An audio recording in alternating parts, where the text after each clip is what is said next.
To Kill a Mockingbird is the classic American novel about the moral education of a young girl in the racially charged atmosphere of rural Alabama in the 1930s. The SparkNotes Literature Guide for To Kill a Mockingbird will help you as you navigate the novel's depiction of youthful innocence, undercut by themes such as the coexistence of good and evil, social inequality, and prejudice.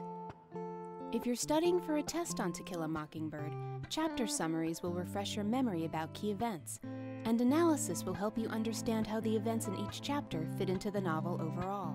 Not sure if you're well prepared for your test on To Kill a Mockingbird? Self-quizzes can help you determine if you're ready or if you need to reread some book sections.